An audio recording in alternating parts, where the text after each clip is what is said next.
Okay, Marian, do you want to start? You're on mute. Yeah.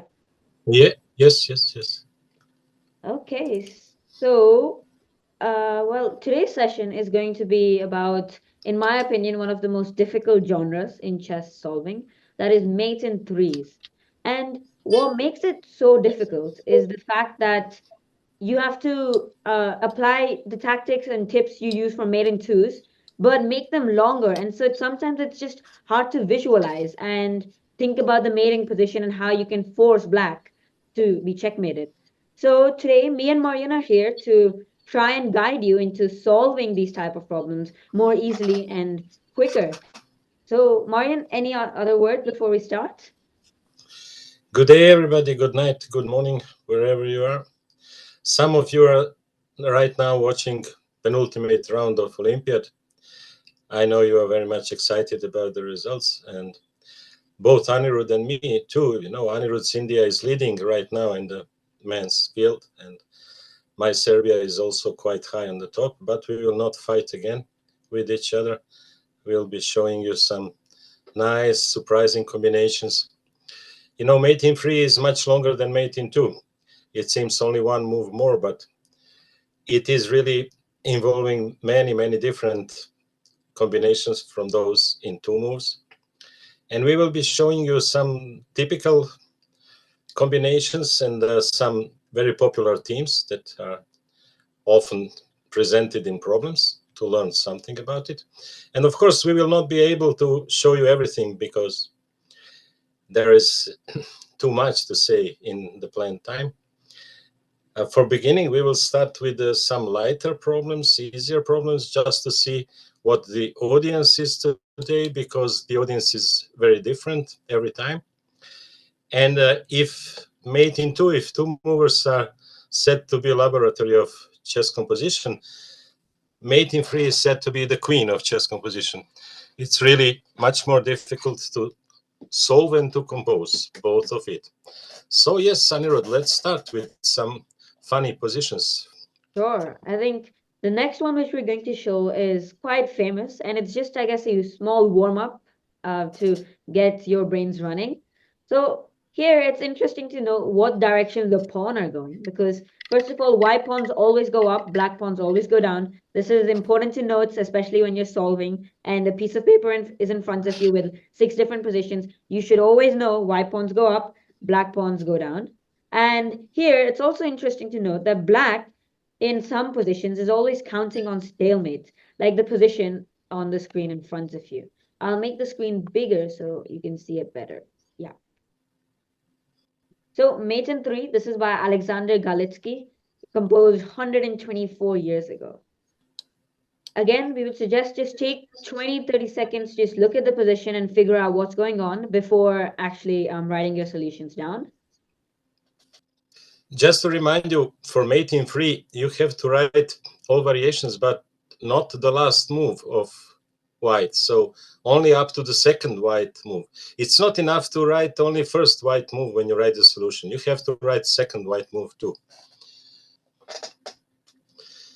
For now, many correct first moves, and one of the wrong first moves was knight f5. Try to see why. Another wrong first move, knight f7.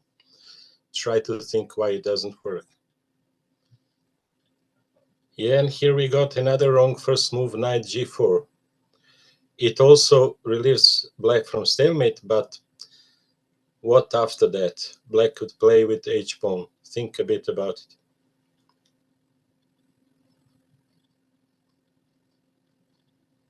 Okay, I think let's go ahead with it. Yes? So in this position, black, as you can see, is currently stalemated, and I think one or two of you had by mistakenly said that this pawn was going that way. The main point was that the black pawns are going downwards here, and uh, it's important to note that yes, this black king and all these pawns cannot move because this black pawn is pinned by this white bishop on a1. And so we have to somehow try and give black a move in such a way that he doesn't get so much of leeway. For instance, playing a move like knight g4 can just simply result in black playing h5. There's nothing else for white to do. He has to move his knight away. And there is no checkmate because now this black king can run away both to g8 and h7. So knight g4 doesn't work. Similarly, knight f7 check, there's nothing, king g8. Black calmly plays there, and now both these pawns are ready to be loose. So here, the important move is to spot bishop to f6. This gives black only one move, that is g into f6. He can't do anything else, after which white plays this clever move, king to f8. Now the point is that now black has then only one move, which is f5, to which knight f7 is checkmate. Here it's important to know you can't play king f7 because then after f5, this knight can't come to f7 anymore, and so it won't be a mate in 3. There were some other several wrong moves as well, which is very nice to see. Some had suggested to play something like king to f7. Well, that's just stalemates, of course, since we have to give black a move to play with. So, Marian, anything else to add? Nothing, that's it, yes. Sure, yeah. So let's quickly go to the next position. Since these are just warm-up puzzles to get your brain running. Indeed, the right move is bishop f6, so well done for spotting it so quickly. And then, interestingly enough, this position, if we turn the position upside down, we get a new mate in 3. And yes, the black pawns are going down this time, and so they will be promoting, so you have to try and figure out how to stop it. Mate in 3. Again, take 20-30 seconds to think about the position before writing your solutions down. And of course, we will try our best to give you adequate amount of solving time because the problem really is that we are limited on time here and we have a lot to discuss. So we would like to go quickly over it. But if you have any doubts, we will indeed share the recordings. So you can check over that if you need to. Be careful about notation. Don't turn board upside down. The first rank is down, yes. And also don't forget that in this case, after the first move, black has more options, and you should write all variations, all different variations. No, bishop f6 doesn't make the same effect as in the previous problem. By the way, if you think about bishop c3, now black pawn is going down. Yeah, and this time around, something like bishop to c3 would just be stalemate. So once again, black king is on a1, not on h8. When you write notation, don't turn upside down the board. You don't have to write all variations that are present, only those which are 3 moves. So for instance, if there is a variation which is around 2 moves long, then you don't have to write it. Only those which are of full length. In this case, this is 3 moves. Okay, since many are now getting it, should we move on and discuss the solution? Yes, let's do it. Okay, so Frederick Bennett in 1924, and the right move is to correctly spot king to c3. The point being that now we're giving this b pawn some moves to play with, and he can of course promote. If he promotes to the queen, then the problem is there's knight c2 check. Black has to sacrifice his queen, after which there's king into c2 checkmate.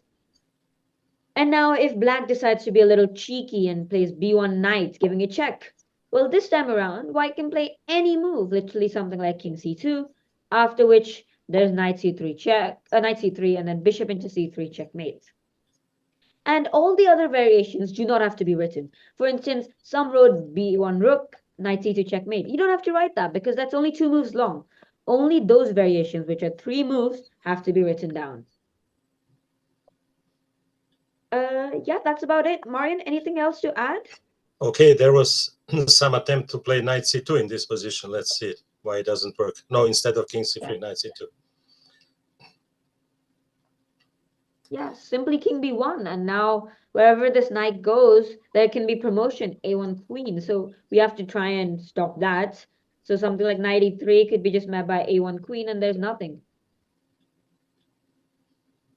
Uh, there was one attempt to play knight to b5. Well, it's close. I think the idea is correct that you have to give black some space to play around with. So black's only move is king b1. But now what does white do? He can try playing something like knight c3 check, but now king a1.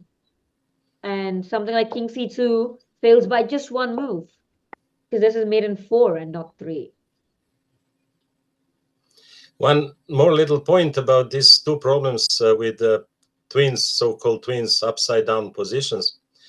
It's interesting that, yes, first problem we saw was composed by one author and the second by another one much later, but they are kind of positions in the mirror. And in the first position, if you remember, white was sacrificing bishop and giving mate with lone knight. Usually in chess game, you couldn't give mate with lone knight. But here in this problem, you saw mate with lone knight. And in the second position, after king c3, b1 queen, knight c2, white sacrifices knight and giving mate with the lone bishop, which is also impossible in normal ending in the chess. So something curious and unusual. Yes, Anirudh, let's go on. Okay. So next up, now we'll do something a little more interesting and regarding maneuvers.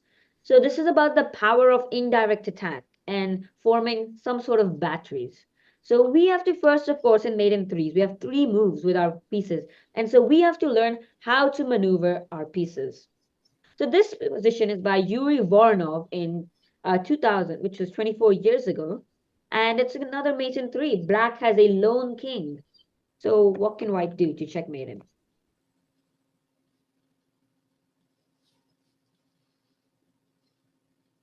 So here we see a battery of the bishop on d1 and the knight on f3 forming against the black king. But the problem really is that we can never move this white knight away, because once that moves away, all of the squares open up like g5, h4, and they're suddenly on pre, and the black king can easily move there or even capture the white knight on g5.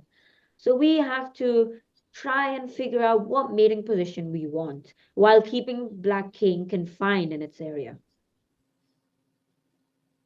This is already much more difficult than previous two problems, and you will have to put more of thinking. When there are knights on the board, they always make things more complicated and more confusing. So here you have to see what to do, and yes, not to be confused by these two knights. Yes, so now we see that this problem is much more difficult. There are only a few correct answers by now and by some older members. So let's see how youngest members or youngest visitors will try to find a solution, how to find a mate. And yes, you can try to use the hint about indirect attack in some clever way. When you have black king free going from white square to black or changing color of squares, you can always imagine that, for instance, at this moment, bishop couldn't give mate alone because it attacks only white square, and black king can go to black square. So you need to combine forces of white in order to cover both white and black squares this time. To some of the newcomers joining in, this is a mate in 3 regarding indirect attack and how you can maneuver your pieces to checkmate. Perhaps, Marian, we should give them a hint. Okay. Here, it's good to note that the black king can do nothing but move between h5 and h6. And on the other hand, the white bishop on d1 is doing nothing right now. Could we perhaps use it and maneuver it to a better place?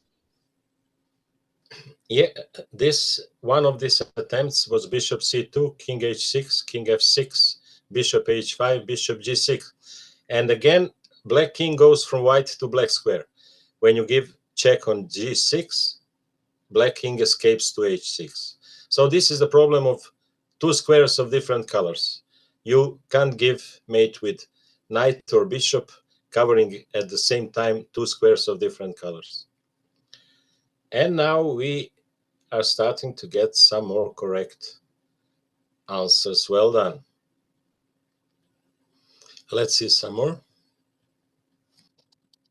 Mate in 3 moves. Good. Good, good. Okay, some right answers coming in. Again, we would just like to mention, don't just write one move's answers to us. Write a variation, at least up till the second move, so that we know for sure that you've understood the concept. And second move is enough. If you write second move, you will get full points in the competition. Okay, I suggest we go ahead and share some of the wrong moves first before going to the. Okay. Okay, I think one or two of you mentioned king to f6 with the idea of, trying to get the knight from d4 to f5 and trying to checkmate the black king somehow.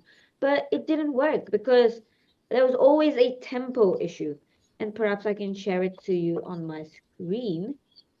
Smooth playing something like king f6 is a good idea, but king h6, now white plays knight to d4, and guess what? It's a stalemate. Black can't do anything. And so that just doesn't work.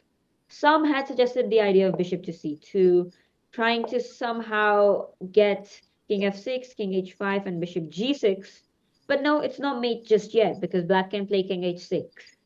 And yes, it will be mate next move, but it won't be a mate in 3.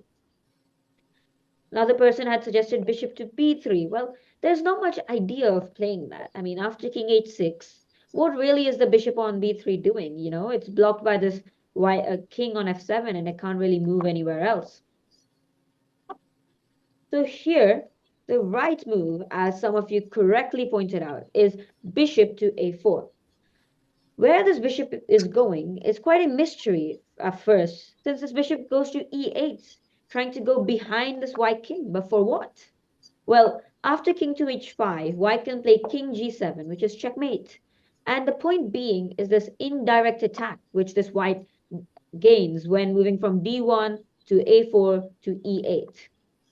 What this entails is that once black king has moved away from this h6 square, king g7 is not just a stalemate, it's a checkmate. Now black can't move anywhere, and this white bishop on e8 is proudly giving a checkmate to the black king. Well done for finding this. This was a tough one, I think. Tough one, as you remember from previous examples about two movers, composers usually make such first moves far away from the square that you are looking at. So bishop goes to the left side, far away from black king and seemingly doing nothing. This is kind of trick composers do. Yeah. Okay, on to the next one, which is quite a similar one again. It's just what happens if you move the black king up?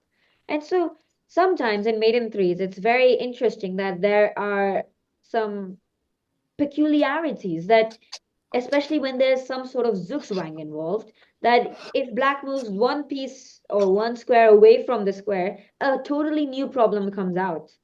So, maiden three, white to play. Now don't get confused. The only thing that changed is position of black king, but we have still the same situation of black king going from one color to another color. So we have to think about combining two pieces in order to give mate.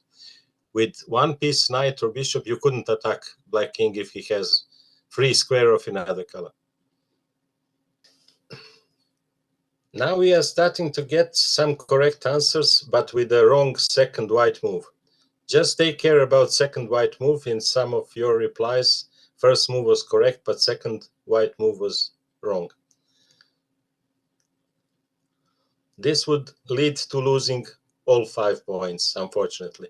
No matter that you wrote correct first move in the competition, if you don't write correct second move, then you're losing all 5 points. So be very careful about selection of the second white move in this case. All of you who found the right first move. So like in the previous problem, the black king is stuck between h5 and h6 and is confined with the area. Perhaps, Marian, we should go ahead with the solution for this. Okay.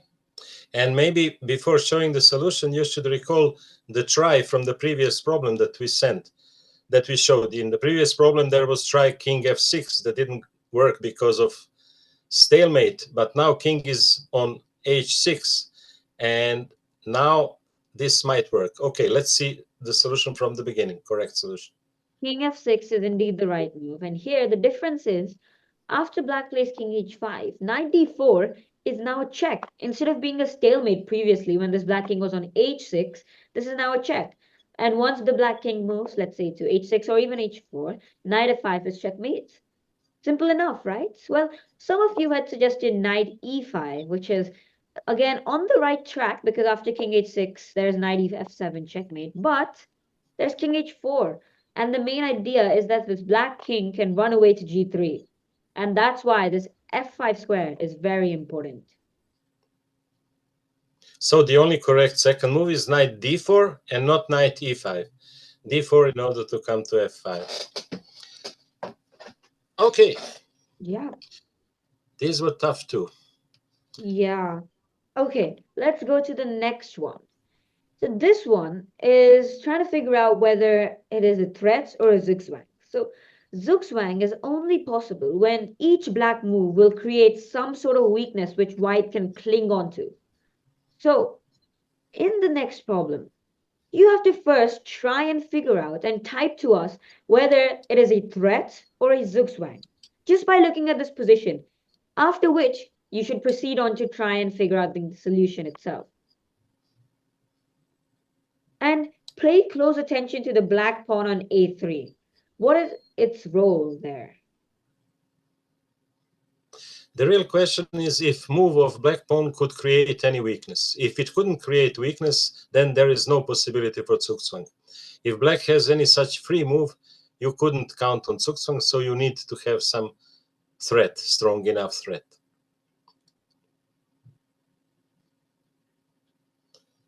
Okay, we got one correct first move, but not the complete solution because only one variation was shown.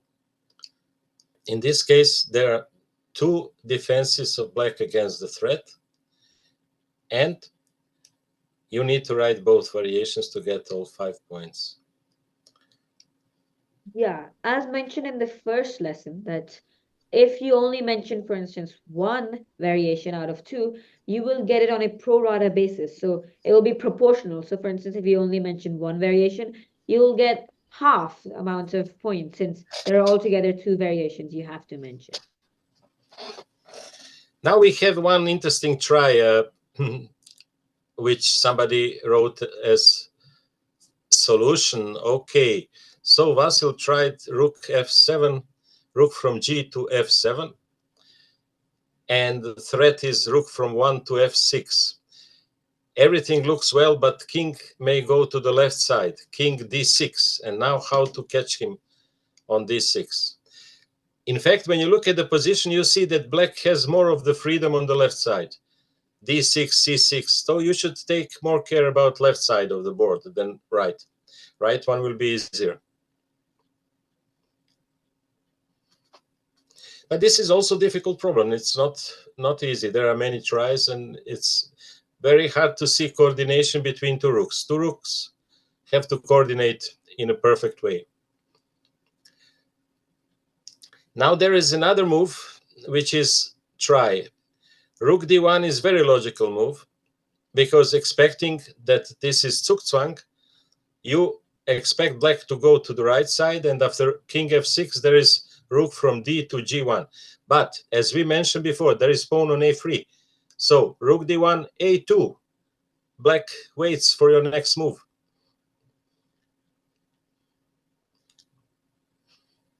Another nice try is to play rook to b1, but after which someone thought king f6, and then that rook slides back to g1 to give checkmate on g6. But what about the black king going the other side to d6? And perhaps we can show this on the Lichess board itself. So some have mentioned to play rook to b1, was it? Yeah. And after king f6, going rook bg1, so that there is rook g6 checkmate. But it doesn't work because king d6, and now the black king just runs away. It's super close, but not quite there. Similarly, something like rook to d1 fails because there's simply a2. And this is not zugzwang problem. Yeah. Now black doesn't need to play with king. Okay, now we are starting to get some correct answers with the threat. And now there are two variations. Please write both variations. What if black plays left or right? Another nice try is to play king to d4, expecting black to follow with king d6, so that there's rook f6 checkmate. But no, it doesn't work because the black pawn on a2 can move to a2, and it's not a zugzwang. That's why it's very important to first look at the position and figure out, is there a threat involved, or do all black moves make a weakness, and we can exploit that. Yes, and now if black plays with rook from g to f7, a1 queen with check. Yeah, almost a checkmate. We almost came with rook f6 checkmate, but no, a1 queen check, and black just manages to divert the white rook.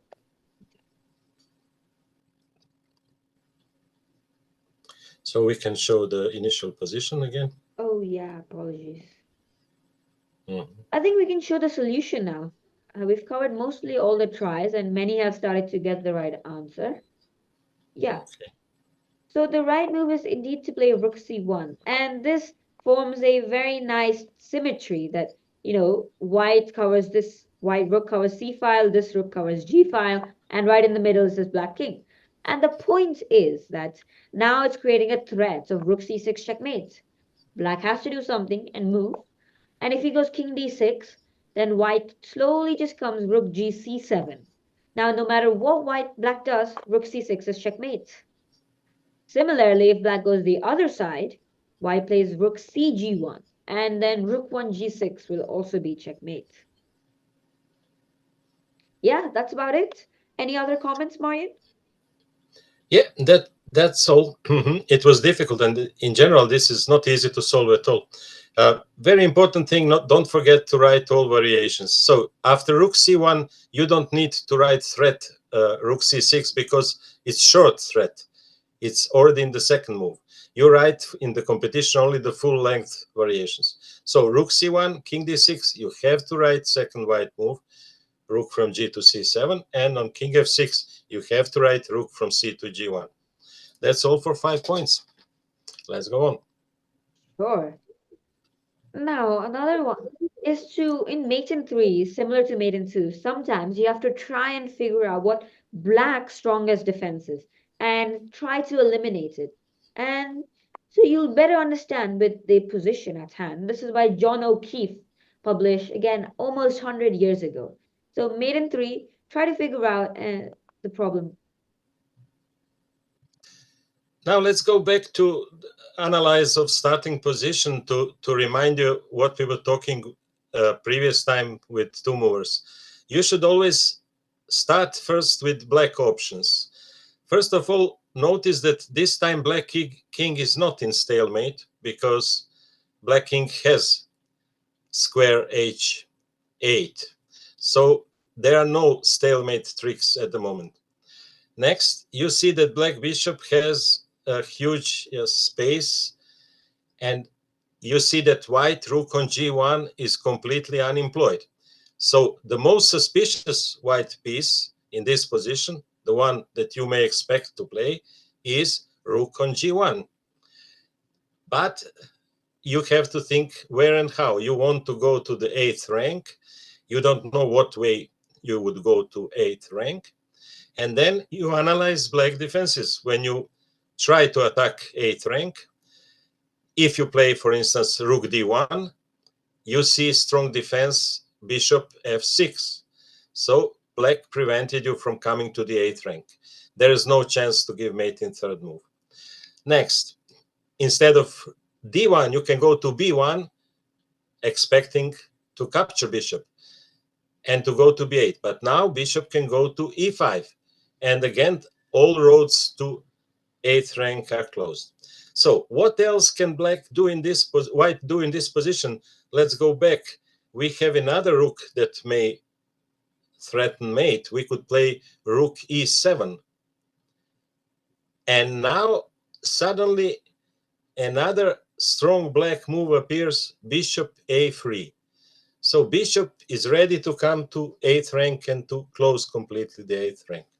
The same happens if you try rook h1 instead of rook e7 with a more sophisticated threat. Now the threat is rook to be sacrificed on h8, king h8, and rook f8 mate. Okay, once again, bishop a3. At the end, we understood what are the most dangerous black defenses or strongest black defenses. Bishop a3 is one of them. So you can think about possibly eliminating such defense. Is it possible at all to eliminate bishop a3, to put it out of play? Yeah, just try to think a bit. No matter what the price is, if you eliminate this, you are already close to the goal.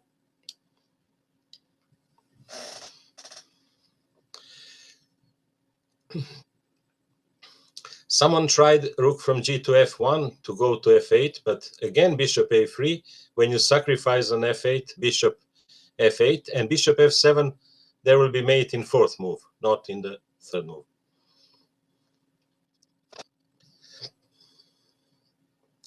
Now, some correct answers started appearing, and one thing you can notice is that from the try rook e7, you can notice that one rook would be enough for mate if there is no bishop a3. And this, of course, gives you idea of sacrifice, because sacrifice is so popular motive in chess problems, very popular in chess games too. So you can think even about sacrificing one white rook if one is enough, and this on f7 will be enough after rook e7 if there is no bishop a3. So things may go this way. Let's try to think about this possibility, how to eliminate bishop a3 even on the cost of one white rook. Yeah. Always have in mind sacrifices. Sacrifices are very popular, very often appearing in problems. Yeah, and I think many people have now started to spot the idea. Yeah, not so many yet, but still some are coming. Let's give them 1 minute more.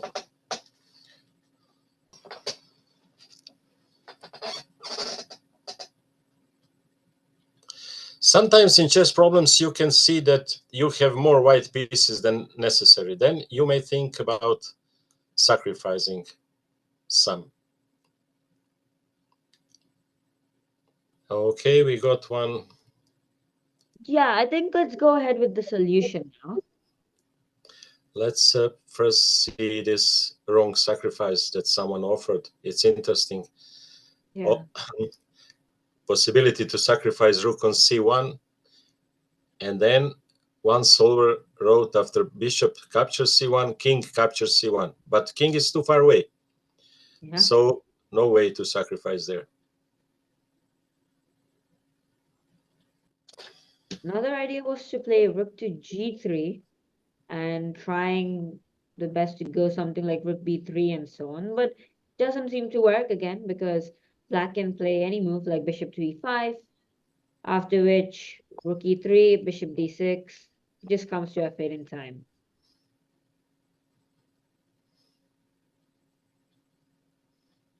So yeah, I think let's go with the right move now.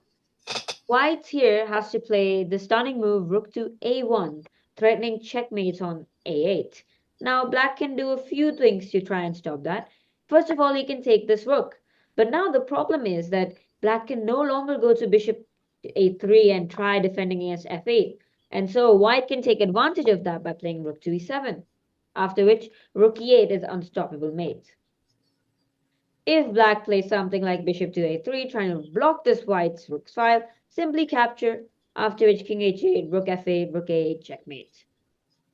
And finally, if the black bishop moves anywhere like e5 or f6, again there is rook a8, checkmate, a check, bishop d8, rook into d8. So the main line is sacrifice and bishop a1, but if you want to have all the points in this problem, you have to write even obvious variations, like bishop a3, rook captures a3, or bishop e5, bishop f6, rook a8, in order to have all the points. Sometimes you see something obvious and you think you don't need to write. No, in competition you will have to write all such variations. Okay, let's move on. Yeah, let's Problems are do. difficult. We have too many. Obviously, many problems will be remaining for homework. Yeah, I But guess we can let's move discuss on now. one more problem, and then the rest can be for homework. So this Yeah. one is about unexpected mates in the middle of the board. And these are some things which you rarely see in a proper chess game, but in chess compositions and chess solving, they're a sight to behold because they are surprising and paradoxical. So many composers try and incorporate that in their composition so that they can befuddle the solvers. So this one's a Mate in 3 by J.P. Coppens.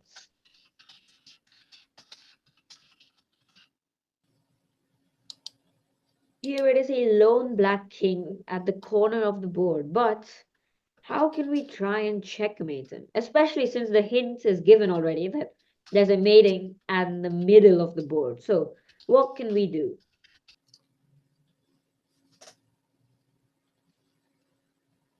So one person has already got the solution. Well done. This one is indeed a tough one as well. So you'll have to try your best and focus hard.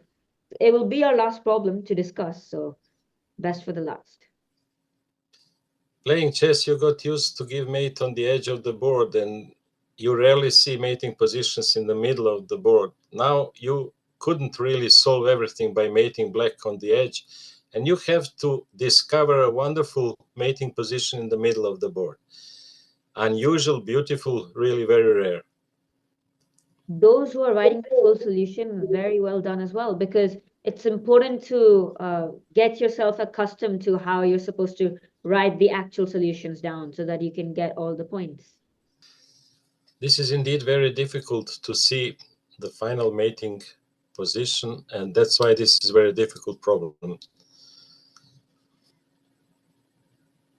Okay, one way to try and figure out and solve this would be to visualize the position at what would happen once the black king goes to g5 and maybe even f5 or h5 after that, since black has two moves to play. So if we put the black king on f5, what would be the um checkmating position we're looking for, since we would have to cover e6, f4, and g5? And similarly, how can we checkmate the black king on h5 when the white once black plays two moves, g5, h5, and white has three moves to prepare? Another right solution. Perhaps, Marian, we should look at some of the tries first. Okay, let's look at some tries. So this is the problem at hand. And I think one interesting try is to look at something like rook to b6, a waiting move. The point being that something king g5 is met by king g3, king h5, king f4, king h4, and rook h6 mates. A very nice idea, but the sad part is that it's not made in 3, it's made in 4. You took one move extra. Similarly, there was one interesting plan of playing knight to d5. Unsure of what the idea was, maybe getting the knight more active from f6 or f4. But similarly, king g5, white plays bishop to e3 check, king to f5 now, since king h5 would result in mate. But king f5, and now there's nothing for white to do.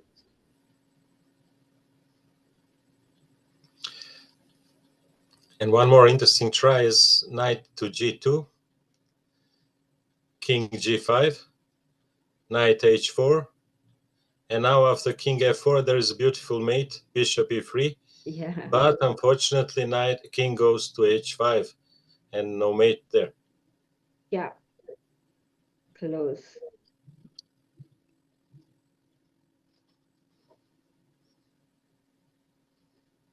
Another idea was to play knight to g4, king g5, and then bishop to e3 check. Again, counting on the fact that if it goes to h5, then there is indeed rook h6 checkmate. But no, king to f5 is present, after And which... now when king is on f5, you can try to leave this position and to think where the knight should be now to be mate. On what square you would like to put knight to mate black king? What square it should be? Take this knight in your hands and think where to put it just to give mate to black. There are two squares for the mate, two possible. Yeah, d4 or g7. G7 is too far away, but if we go from the beginning, let's try to reach d4. So what is the way to reach d4 with the white knight? There are two possible ways. One looks closer to the king, but then knight would be captured on f5. Another is more far away. Okay, now the knight is captured, nothing from the mate. Another road to d4 is more far away, but is more efficient. Yeah, and this is the real solution. So now we can continue. Yep, king g5, and now white plays bishop to e3. Point being that once the black king goes to f5, there's knight d4, checkmate. Similarly, Wonderful. if Let's black goes to uh-huh. h5, rook h6, checkmate. Go on. Okay, let's go to the main mating position, which is star variation, rook on e6, king on f5, and mating position. Yeah, king f5, knight. Take a look at this position. This is very specific mating position, very nice. And why it is so nice? Because you see that all squares around black king are gently guarded only once. Each square around black king is guarded only once. All white pieces take part in mating position, and there are no extra material on the board. This really makes wonderful impression, and this is called a model mate. And in this specific case, when there are no extra pieces on the side, this is even called an ideal mate. Another interesting feature of this problem is position of knight and bishop. If you remember, in this initial position, knight was on e3 and bishop on d4. And during the play, knight from e3 came to d4 and bishop from d4 to e3. So they really exchanged the places during the play. Okay, this was very difficult one and very difficult to visualize the mating position. Yeah. Nice ending for today, but you will have quite a lot to solve because we had in mind many more problems for today. Yeah, I think there'll be 4 or 5 more as homework coming. And I think there was one last thing which we wanted to discuss, which was a doubt raised at the start of the session, which was how can one access the MathPlus website and their mate and twos. So I would just like to share that on the big screen as well. So this is how MathPlus would look like when you search up mathplus.net, which I will put in on the chats for everyone to access. And on the left, you will have to first log in. So there'll be a use field where you can put your username and password. You won't be able to see it on the screen, but it is indeed present on the left. Once you make a new account or have it already an account and you log in, on the left side, you will be able to see solving tests. And this is where you can conduct some mate and twos and try to solve some mate and twos to be and practice. So you can do it by clicking this open the test of the day window or by simply training yourself using this key button and made in two moves. You will just have to type in the right move. So I would urge all members to check this out since it's a very nice platform to test your understanding of made in twos and perhaps discuss some queries if you have in the forums as well, which is related to chess compositions and chess solving. Okay, that was just a quick thing which I wanted to discuss. I think that should be it for the day. today's session was mainly about maiden threes. And again, I will try my best to send you the recording and the homeworks by tomorrow or day after tomorrow. And then, yep, that's about it. Marian, anything to add? Well, to add that now we will shift to following games from Olympiad, yes, and next Saturday Olympiad will be over and we will enjoy only the problems. Just to remind you, fourth session is about mate in four, or in general about more than three moves. So the things will be even more difficult, but we'll try to find some examples that are nice. And at the end, when you manage to solve difficult problem, you really feel great. It's like climbing on the mountain, and then from the top of the mountain you see wonderful views. So we hope that you will enjoy it next time. See you then. See you next Saturday. Bye bye. Okay, thank you very much, everyone. And again, if you have any doubts, just put it on the Google form linked multiple times in the emails. That's about it. Thank you very much. Logging off now and see you next week.